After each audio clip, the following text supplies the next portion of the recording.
We start with the Russian-Ukraine conflict. A member of the Ukrainian negotiating delegation says the parties are close to reaching a compromise on signing agreements. The Kremlin says talks between Moscow and Kyiv have continued via video link. The two sides have previously held 3 rounds of talks and agreed on establishing humanitarian corridors.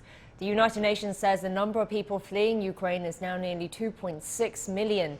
The Ukrainian Deputy Prime Minister says that around 13,000 Ukrainians were evacuated through the humanitarian corridor on Saturday, but some failed to leave the southeastern city of Mariupol, which is a focus of intense shelling. Michael Voss reports. The battle for the capital, Kyiv, is entering a new phase. There's been a lot of fighting, fierce fighting going on. Both sides are taking losses. And then to the north, that's to the northwest, to the northeast of the city, continued shelling of the outskirts and of little villages around the outskirts. The centre of the city doesn't appear to have been hit, but there's a lot of fighting, a lot of shelling going on. At the other end of the country, in the southern port of Mariupol, there are reports tonight that the Russians have moved in to the eastern part of the city and that there's some fierce fighting going on there.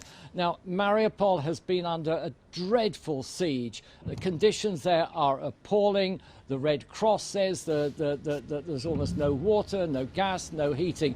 Many families are being forced to live in basements, no heating, no food, freezing conditions.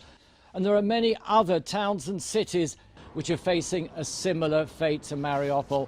The second city, Kyiv, is under siege, constant shelling and bombs, residential areas, civilians suffering there. In Sumy, where at least over the last few days, thousands of people have managed to escape through these evacuation corridors during a ceasefire, the women, the children, the elderly. But that city now is also under bombardment, as is Chernihiv on the border with Belarus. So far, 1.5 million refugees have gone into Poland, the majority of them coming through here, Lviv. There's trains going in, buses, cars heading to the border. But this city of about 800,000 is now host to about 200,000 refugees who are staying in Ukraine, staying in this city. And amongst them are a whole group of orphans who I went to see earlier.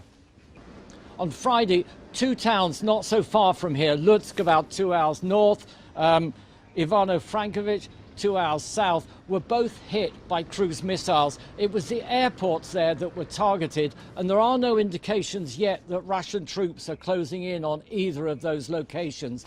But certainly here in Lviv, there is a feeling that the conflict is getting closer day by day. Michael Voss, CGTN, Lviv.